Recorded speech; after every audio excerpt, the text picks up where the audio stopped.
Thanks for joining us here on Focus on Africa from BBC News. The head of Sudan's army says his troops will definitely defeat its rival paramilitary group, but is also open to negotiations. This comes as fierce fighting between the two rival forces has claimed the lives of almost 100 people. The fighting erupted 3 days ago in the Sudanese capital, Khartoum, and elsewhere in the country. It's a direct result of a power struggle within the country's military leadership.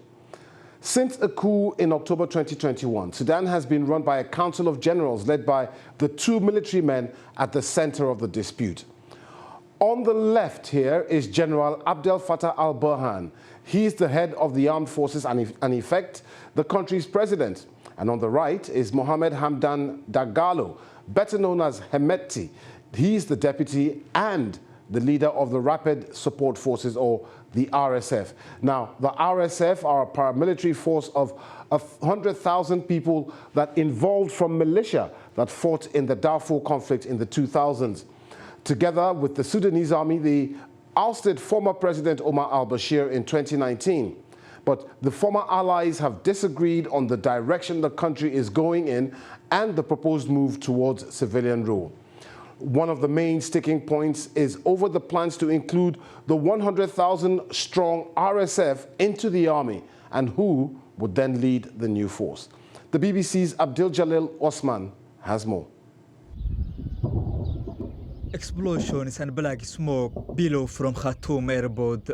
For 3 days, Sudan has been gripped by violent clashes. It's part of our struggle between the leaders of the army and a rival paramilitary unit. Residents in the capital have spoken of fear and panic, and now there's a concern that food and water will run out.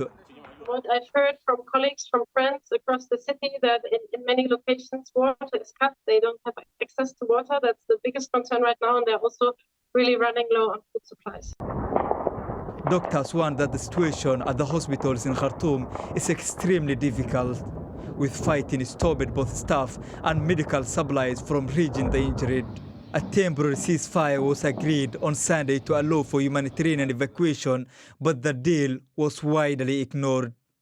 The situation is very dire, and the call is for immediate truce, for humanitarian access for the people. This is for the capital, but also in other places of Sudan. The fighting has been brewing since the long-suffering leader Omar al-Bashir was ousted in 2019.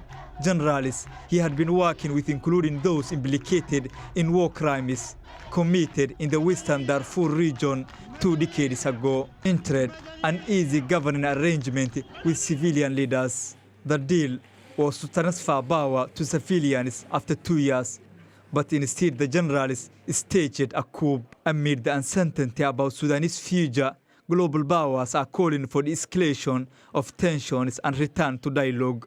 Any further escalation could be devastating for the country and the region.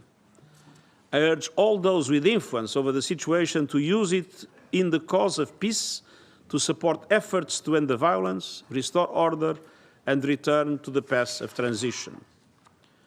The humanitarian situation in Sudan was already precarious and is now catastrophic.